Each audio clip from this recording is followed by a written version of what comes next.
For me, the reason that I did it specifically is because I wanted to create a business that I wasn't running the day-to-day of the business. Like, I don't have to go to work for a few weeks and things will still get done. Deals will still get closed. The business will continue to run. So that's what I feel the difference is between guys that are starting off. They're still working in the business. Some of these guys are still working acquisitions. They're still handling dispositions.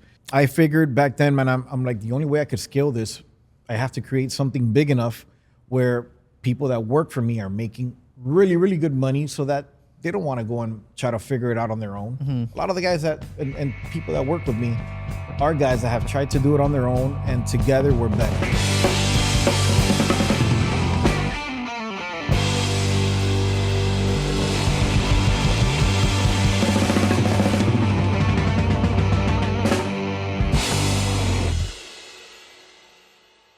Welcome to the Evergreen Marketing Podcast by Carrot.com. I'm your host, Carlos Zamora. Excited to bring on the CEO of SellToBobby.com and Resi.com to talk about how you guys can create impact and freedom in your businesses and create more wealth and financial freedom. Bobby, so pumped to have you on, man. Thank you. Thank you for having me on, man.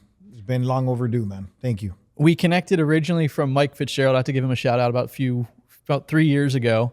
And 2 years ago, we got lunch and you had these aspirations of getting into tech and being probably the biggest home buyer down here in South Florida. I thought that was pretty cool. Before we get into off-market real estate, I want to hear, how did you get into this niche of wholesaling and off-market real estate? So I'll go ahead and I'll start. I've been an entrepreneur since I was 19 years old. It wasn't in the wholesale industry. I got started in the mortgage industry. And I did that till the financial collapse. And a few years after the collapse, there was a few buddies of mine that were working for a company that represented hedge funds that started buying single family rentals in a large scale. And I was harassing these guys. I've been dying to get into that industry. It's the investment side of the real estate world. And it looked like they were crushing it and I wanted in.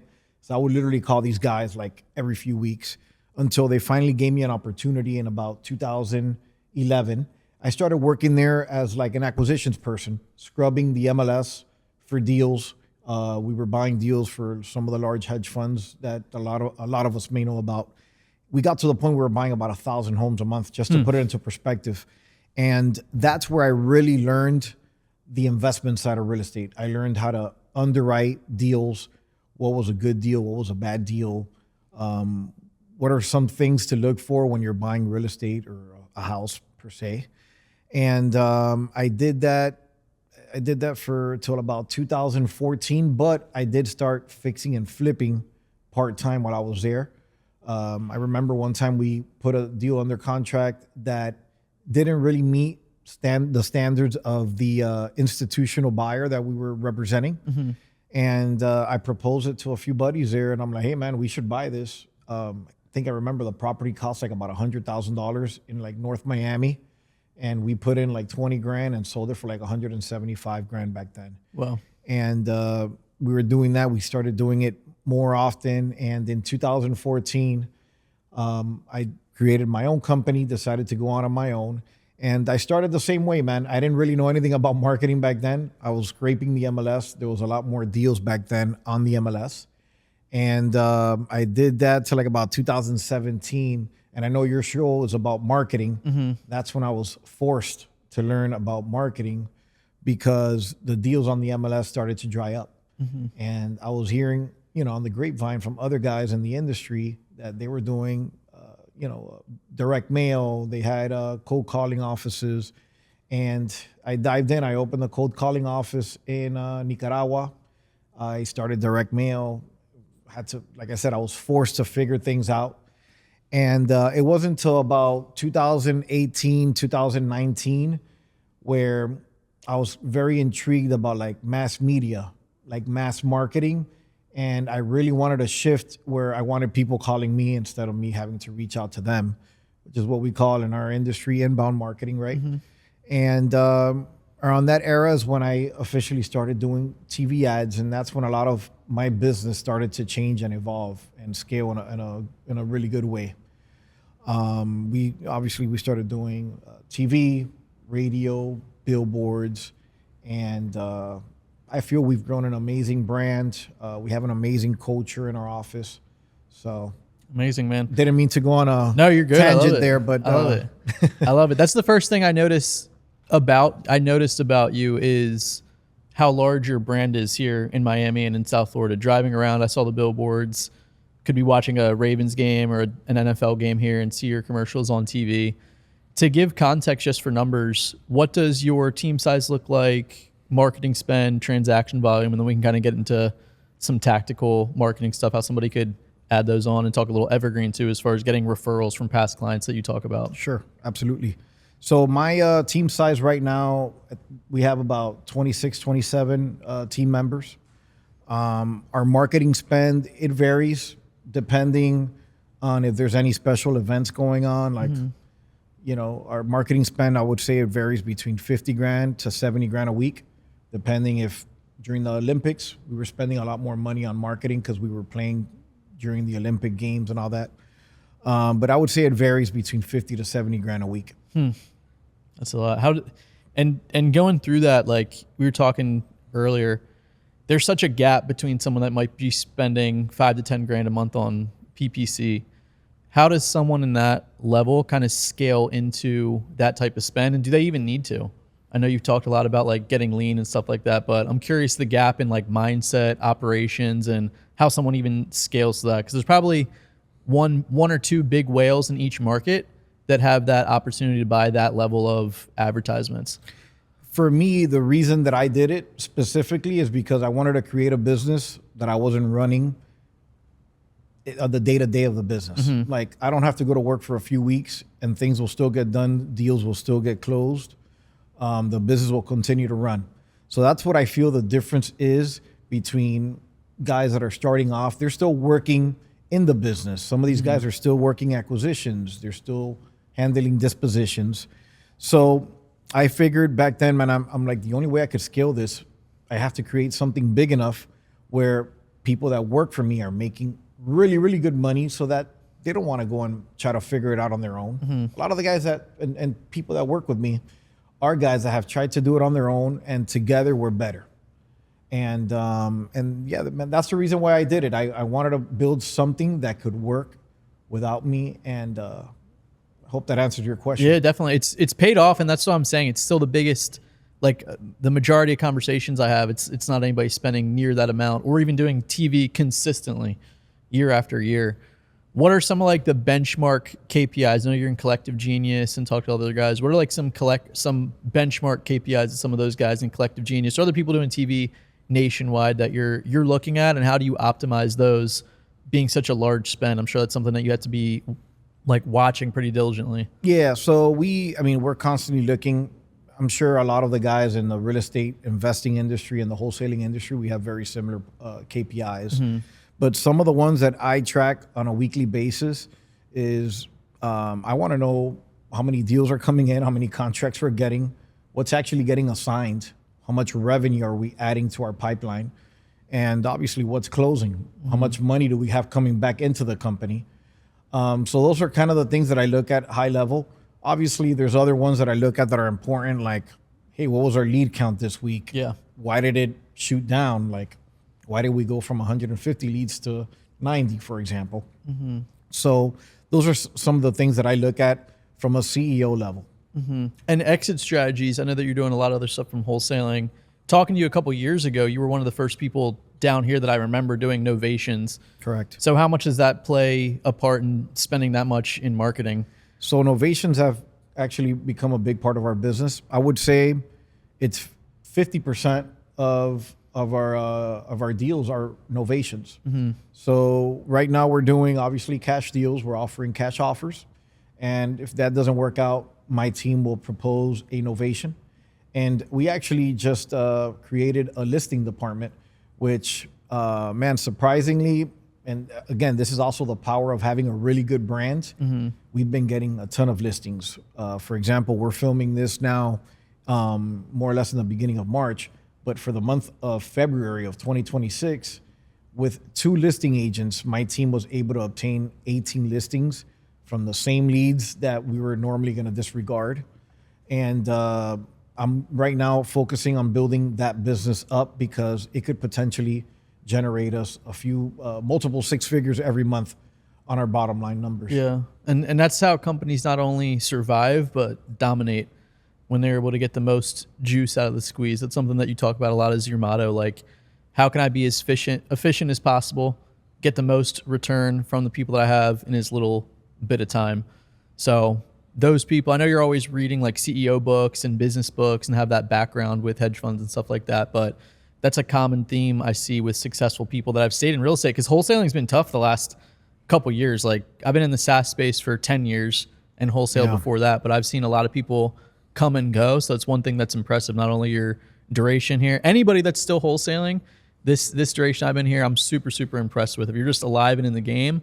But Bobby, and like, one of the things I want him to give game on today is like not only how to survive, but how you can really dominate by getting efficient, evergreen marketing things in place. So whether that's adding on a listing department, whether that's getting referrals, that's something that you've been really, really good at. So for the company culture thing, that really is almost like a lead gen or an evergreen marketing tactic, in my opinion, from building that company culture internally, how you treat your employees. You want them to make, as me and my friends say, like big licks, like make a lot of money. Yeah, absolutely. Keep them happy, keep the turnover low, where it's the same people taking them out for company dinners and stuff like that. That's going to outwardly reflect on the clients and how you serve them. And then they're going to be incentivized just because they think that they're doing their friends well. They're going to say, hey, just work with Sell to Bobby. You have the trust and authority built on there with the commercials, the site, billboards, everything like that. So the way my brain works is I see a lot of the stuff that you do foundationally all goes towards the evergreen marketing. Absolutely, man. To piggyback what you were just saying, for example, my lead managers, there's people that are just, there's companies out there that are just focusing on scheduling appointments. We have contests going on every month in my company that incentivizes our lead managers, which are the individuals that receive inbound calls and are the ones that call back any web leads that come in, to actually spend a significant amount of time with our sellers on the phone to build rapport. I don't want them just to get on the phone, schedule an appointment. No, I want them to be on the phone, talk to them, make the sellers feel heard, you know, and that's really helped out a lot. Again, keeping your team members happy, it reflects when an acquisition agent is happy and they go to a homeowner's house, a seller could feel that, could see it. So like you had mentioned, it is very, very important, man, to have a really good culture. And the moment you have a cancer in your company, make sure you get them out. Yeah, 100%. Is everybody bilingual at Sell to Bobby? For the most part, yes. Yeah. Just the market down here with everybody speaking Spanish. Yeah, absolutely. Even though the majority of our sellers and our clients are English speakers, because we don't really market specifically like in Spanish media. But from time to time, we do get a ton of referrals. Like you mentioned, we get a lot of repeat clients, which years ago, this wasn't very common in our industry. No. You know, like It people still in our isn't. industry. Well, Seller leads, seller lead referrals, I feel like still Really? aren't. Yeah, I mean, for us, like I said, man, we've established a good brand. Every week we get a handful of referrals from sellers or even like family members of sellers that have sold to us in the past that refer somebody else to us to sell. Crazy. Yeah. Crazy. That's impressive. And I mean, that's even part of the way that we built our CRM is wholesaling is oftentimes a one-off transaction. Like, I hope that person is in a distressed situation multiple times again and again, but I didn't think about the referral of like, hey, I had such a great experience. Anybody that I know that needs to sell their house. And also you got the listing and everything as well.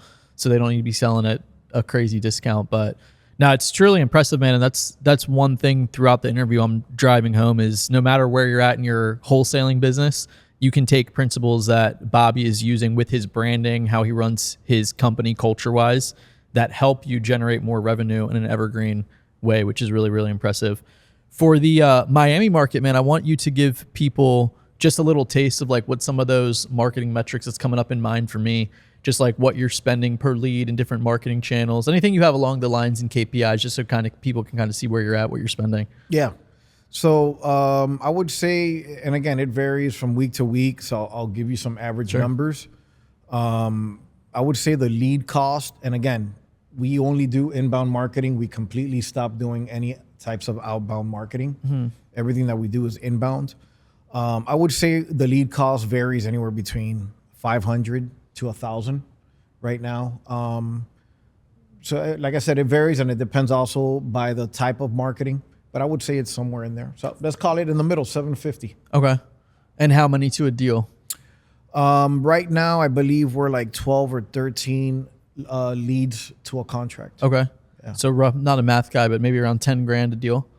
Sounds about right. Yeah. Yeah. That's actually, we just reviewed those numbers with my CFO. We're trying to bring, which is what we call the CAC, the cost to acquire a client. Software guy now. Yeah, exactly, man. So we're focusing on bringing that number down. We're trying to be more efficient. And also, like I said, adding the listings department has definitely helped with our numbers. I love it, man. Before we start talking about marketing for buyers, what's your philosophy just on scaling into different markets? Because I know that you're planning expansion to different markets. You have Miami and I think Broward, maybe Palm Beach is an expansion. I've always been a big believer that I like to go deeper versus wider. Everybody that I've seen that have tried to do like a virtual type business always end up going back to in-person appointments. Somebody has tried to do multiple markets, end up coming back to like their core market or wherever they're from. Again, there's certain people that have made it work, and good for them, but from what I've seen, the people that are really, really successful, and some of the guys that I look up into and that are mentors of mine in the industry, they're deep in their market. Deep, go deeper versus wider. Love it, man. Well, let's talk buyer marketing. And I know that when we spoke, we talked a little bit about the evolution of dispoing for buyers. So I started wholesaling back in 2013, right after college. And the main thing that I would do personally when I was looking for buyers is put bandit signs out front of the property and in the neighborhood with a call fire number, I believe it was, before even call rail, and would just take calls from buyers that were looking for investment deals like 3-bed, 2-bath, fixer-upper. That then evolved into, we started doing some ringless voicemails for sellers and buyers, email blasts, and that was pretty much how we would get deals. We would have buyers inside of our Investor Fuse, which became Investor Fuse, but our Podio. So we would have obviously go-to buyers and stuff like that. And evolution of that, I'm trying to think. There's text blasting. So texting became popular maybe in like 2017 on the seller side. It was Lead Sherpa, I believe, was the first company we had an Investor Fuse mastermind. You're probably dabbling in that before you stopped doing outbound stuff. So text blasting, and then really it was the era of dispo platforms. So InvestorLift, I know we're both friends with Robert, great guy. InvestorLift, I want to say, launched in 2019, and Dan Schwartz, my business partner, and I did the pre-launch for them. And Robert openly talks about this on podcasts and stuff, so this isn't anything groundbreaking, but sold a bunch of InvestorLift licenses in 2019. I think that went live and got on board a couple months after that. There's been some other dispo platforms, and everyone's been trying to nail this because it's such a need in the marketplace. I don't know if it's just South Florida, but I've noticed the last few years, more people are moving deals out of WhatsApp groups where they essentially have all their contacts. They start marketing. I guess a buyer, if anybody's interested, or if they have a buyer, will send a DM. How has the evolution of dispo for you guys at Sell to Bobby changed? And how have you guys in that time frame always had the mindset of like always be marketing for buyers? Yeah, man. So I'll give you a rundown of the evolution. And at the beginning, around that 2014, 2015, when I discovered wholesaling, we did some guerrilla type marketing stuff, man. So if you guys are listening, write this down. Some of the stuff that I did, I wouldn't recommend to do anymore.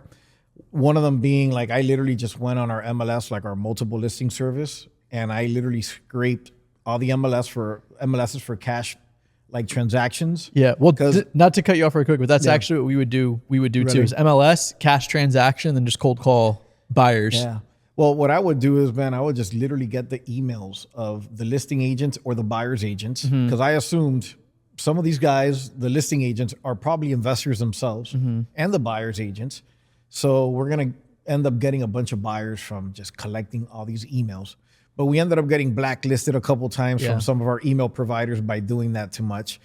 But one of the other good ways that that we started looking for buyers was going after buyers that would win the third-party bids on the county courthouse auctions. So I hired a company out of India to scrape all the Dade and Broward websites to show me who are the third-party bidders, and we would do like mailers to them. And our mailers would pretty much say like, hey, why are you buying houses sight unseen? You're not able to go into these houses. Call me up. I could wholesale you deals. You could see them. You could have, you could buy it contingent on clear title, clear lien search. And that worked really, really well. Nobody was doing that. Was that something that you tracked like KPIs on, or you're just like, At the beginning, I wasn't tracking it. Yeah. Man. I You're was just like, let me just try this out. doing whatever it took to bring in buyers. I knew that was an important piece to the wholesaling industry. But back then we didn't have the sophistication with the KPIs and stuff that we truly track now. Gotcha. And then after some of the evolution stuff that we've done, like we started buying lists from buyers, like from the buyer data, and we would cold call them and add them to our buyers list, right? And I still saw that there was a massive need for like a change in the industry. I ended up, like I had mentioned before, we've talked about it in different meetings. I created my own off-market platform, and I mainly created it to solve a lot of the stuff for my personal business, to give my business more enterprise value. And that's when Rezi was born. By the way, Rezi, it's spelled, actually you can see it here on my shirt, REZZIE.com. For residential. Correct. Resi in Wall Street is like the slang word for residential. And yeah, man, I created that because I wanted something that would professionalize the wholesaling industry. A lot of ways that people dispose of their deals are through text blasts, email blasts, and now recently the WhatsApp group chats. We were using those till recently, and there's nothing wrong with them. The problem is that buyers tend to not be happy. Why? Because they're getting spammed with deals that don't meet their buying criteria. So I wanted to create something that's obviously it's affordable for wholesalers, that provides buyer analytics, which we provide. For example, if you have if you're a wholesaler and you want to list a property, you literally upload a property. It's all in a centralized platform. You don't have to have multiple platforms anymore. And it'll literally tell you who your buy box matches are, who's viewed your deals, and who's saved your deal for later. And a beautiful thing is, one of my favorite things about the platform is that it's like a buyer organization tool, where we're getting rid of WhatsApp group chat. All your buyers, we're onboarding them into Rezi. When they come into Rezi, one of the things that we're asking our buyers to do is to build a buy box. And these are professional custom buy boxes where literally you could just draw on a map. Like if you only want to buy in a certain community, you could literally do that, or you could expand whatever area you want to buy in. But what we were trying to eliminate is you getting spammed on deals you don't want to buy. Or you're getting spammed from all these other platforms where you got automatically added onto somebody's buyers list that you didn't want to be on. And that's what I hear in the grapevine from a lot of the platforms out there. So in essence, one of the things that we're fixing with Rezi is also we're getting rid of daisy chainers. I was just about to ask about that. Man, and that, in my experience, daisy chainers have been a problem. And again, this is not against everybody that's daisy chaining. And again, I consider daisy chainers and co-wholesaling totally different. Daisy chainers is when people get our deal, we market our deal, and they just randomly get different wholesalers' deals, and they market it out without the permission of the person that has that contract. A co-wholesaler obviously gets a permission, and they help that wholesalers dispose that deal. So I just wanted to clarify between the two different things. And in our platform, we're able to tag buyers. So again, when I mentioned that it's a buyer organization tool, like we onboard all our buyers into Rezi. They build their buy box, right? They only see deals that they want to see. And they could even go on there. If they want to eventually start buying in other areas, they could literally see every deal that's nationwide on the platform. And not only that, you could tag like my dispo team. When we first onboarded these buyers, we tagged buyers. Like if you were a known buyer, we would tag you as a known buyer. And if you were a co-wholesaler, we would tag you as a co-wholesaler. The beautiful thing with that is that that's shared through other sellers with all the sellers on the platform. So other sellers could now, when they onboard their buyers, they could start tagging their buyers. And the beautiful thing is, if there's a deal match and you have a deal and my buyer matched your deal, they could just go and buy your deal direct without having to pay a joint venture fee, and vice versa. So by us having more sellers in one market, we're automatically benefiting because we've grown our buyers list collectively, and we have a lot of data on these. If buyers. if one wholesaler brings in like a hedge fund or an institutional buyer, any wholesaler on the platform has the privilege or the access to sell them deals. Absolutely, if it's their buy box. Yeah. So like I had mentioned, I come from the institutional side of real estate. And that's one of the things that we do intend to do, is bring institutions back to buying properties. And we want to educate them and teach them on how to better buy deals from wholesalers, because institutional funds in the past have been reluctant to buy deals from wholesalers. And one of the reasons is because they need an inspection period, So I want to see if we could figure out a way where we bring the institutional funds where they could buy properties now at a discount, and rates are starting to come down. So now a lot of deals will meet yield so that they're able to buy again.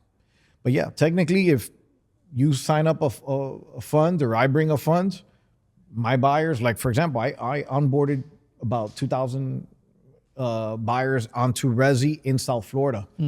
Anybody else that signs up as a seller in South Florida, my buyers could buy their deals, So now there's not going to be a massive need to always have to be building a buyer's list per se.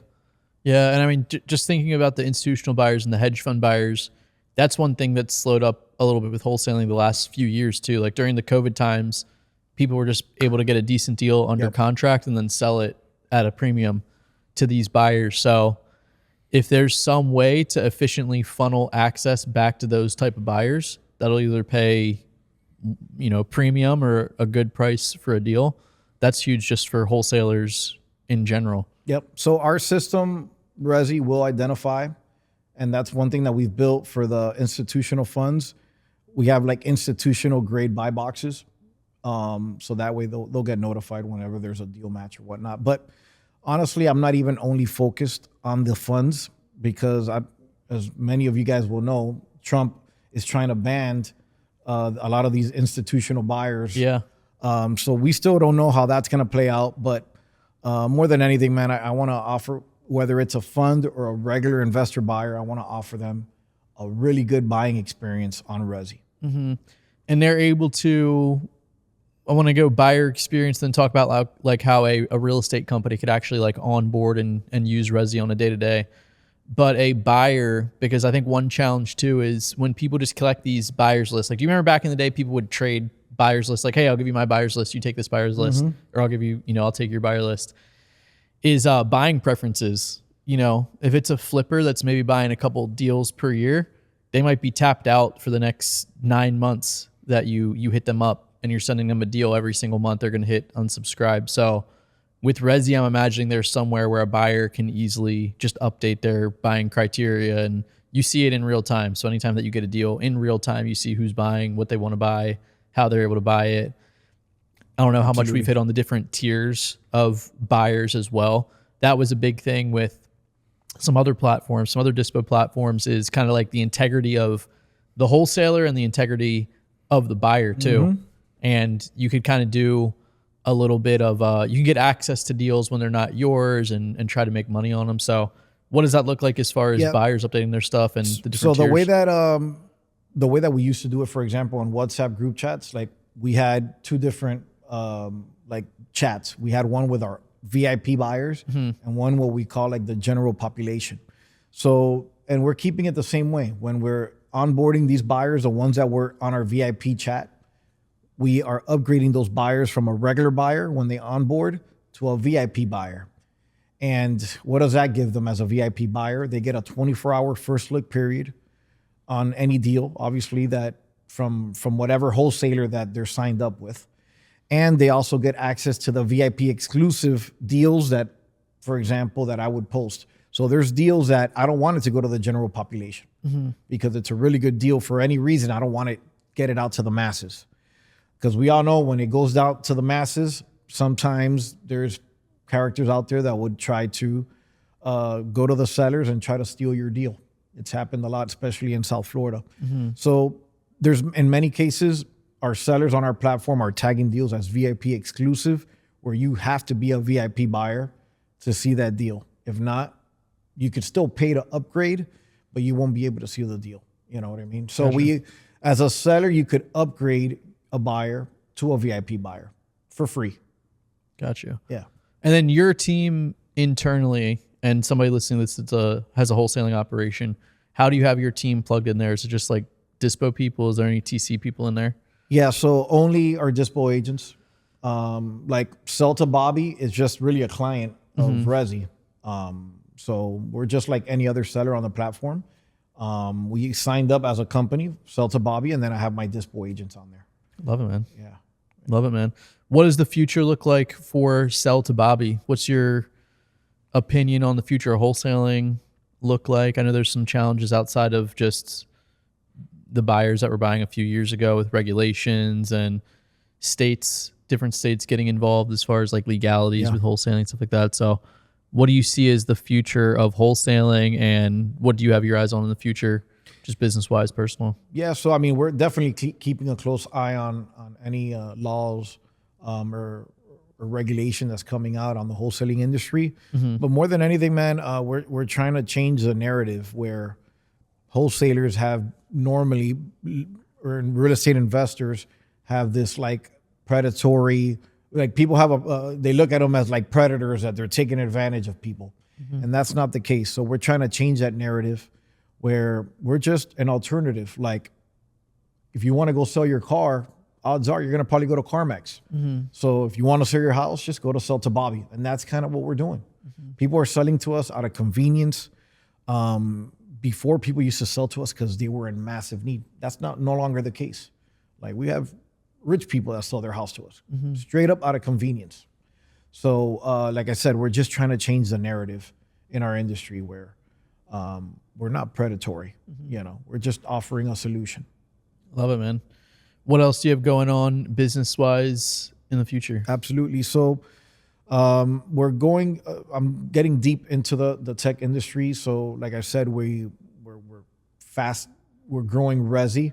We have another platform coming out where we still don't have a name for it, but I partnered up with my chief technology officer. This guy is a super smart individual. He actually, not so long ago, exited a company. He sold a company to ZoomInfo. So not only is he a developer, the guy is a business guy. So I ended up partnering up with him with software that he has a patent for. Where, are you familiar with Power BI, like Power Business Intelligence? So it's similar to Power BI, but a lot more user friendly. So we have Power BI in our business right now and Sell to Bobby, but it's been very expensive to set up. I've probably spent 40, 50 grand in development fees to have a developer build it out for us. And for those that don't know in the audience, what Power BI does, it connects different softwares that we use within our business, and it gives us dashboards. It gives us information, but collectively from all the different softwares. So for example, in my business, for finances, we use QuickBooks. For our CRM, we use Salesforce. For our phone system, we use Dialpad. These are just 3 different systems that we use. So in essence, we connected those 3 different systems into Power BI, and it gives us dashboards. So we built a system that we're training it specifically for real estate investors, and it's meant for like the CEO of the company or like higher management level employees, where it's an AGI tool. It's an artificial general intelligence tool where you could easily connect all these tools, doesn't require expensive programming or developers. and you could connect all these tools and you just talk to it. And we have I think it's over 100 AI agents constantly working, and you could just ask it random questions and it'll shoot out and spit out different information. And more than anything, man, what my goal is, I want to make all these softwares that I'm putting out affordable. Not just for the guys that are doing, business at a higher level. I want to get guys that are just starting off too, to be able to have access to these tools. So, and that's, like I said, that's what I'm doing with Resi, and that's what I plan to do with the new software. We're going to just probably have a sign up fee just to get all these different softwares connected to the tool, and just charge a monthly fee, but we plan to make it very affordable. So that's one thing that we're doing on the tech side.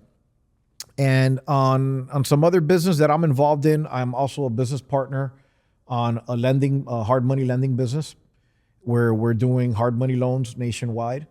And we also do like short-term rental, bridge loans and rental loans. And we could also talk about some other ventures I'm involved with. Yeah. So the name of that company is called propylender.com. Propy. Yeah, so it's PROPY lender.com. So if you're in need of hard money lending or whatnot, you could go there, and I have a really good partner that runs that business for me. And I'm also involved in the healthcare business. A few years ago, I invested into clinical research clinics down here in South Florida. Mm-hmm. Right now we own 2. We have one in Doral and one in Jupiter, Florida. And I like it, man. It's a beautiful business because we get hired from pharma companies to do clinical studies on medications that are yet to be approved by the FDA.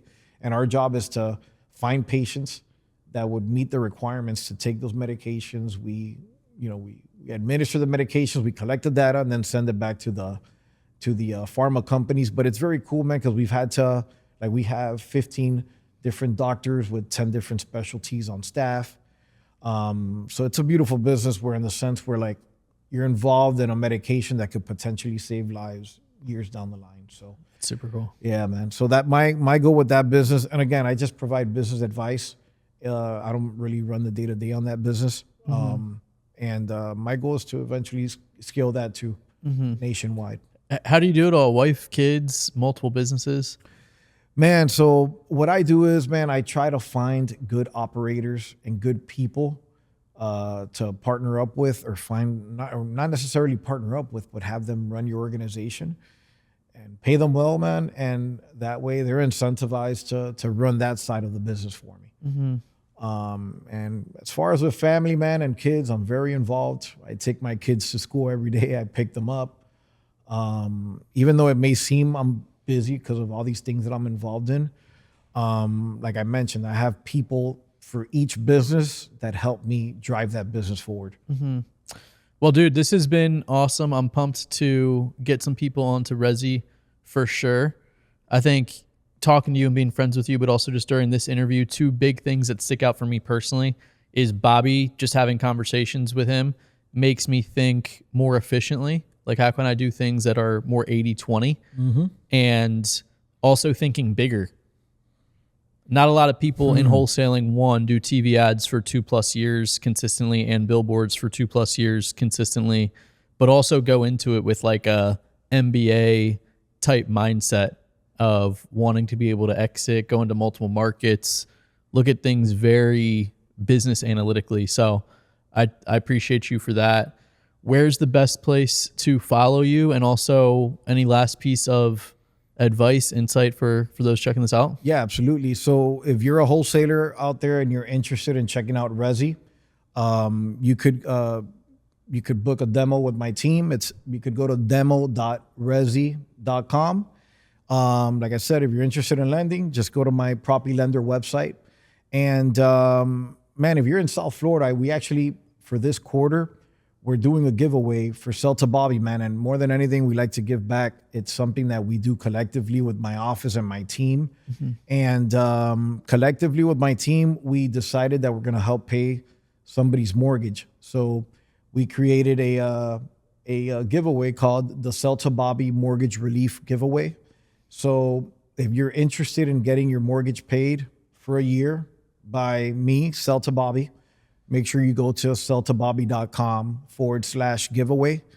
And we're going to be picking a lucky winner by the end of June of 2026. Amazing, man. I love that. Talk about hacks for increasing revenue. Not that you should be doing it just for that reason, but I do believe in the spiritual aspect of that. So Carrot, I love so much that we take 1% of our revenue every single year and give that to charity. So that's like a non-negotiable thing. So love that. In addition to building a brand, having an amazing company culture, getting referrals on autopilot by giving sellers amazing expectations, I would challenge you. Bobby helps challenge me to think bigger, more efficiently. I would challenge you to see in what ways you can get more creative on how you're giving to people. So I love that you're paying somebody's mortgage. If you guys are checking this out as well, make sure to check out carrot.com/challenge. At the time of this recording, we're doing a monthly challenge on AI SEO. So in addition to taking tips from Bobby on how you can build your brand and your culture internally to get leads on autopilot, you also want to stay up to date. We have the latest and greatest on how AI is changing with SEO and Gemini, ChatGPT, Google search, all that type of stuff. So it's a 3-day challenge with a 4th day VIP. Definitely check out carrot.com/challenge, and the VIP, you get your first month of Carrot free. So it's a win-win. Bobby's been a great interview. Thanks so much for coming on, man. Always good to see you. Carlos, man, thank you for having me, and excited to be here, man. Appreciate it. Absolutely, man.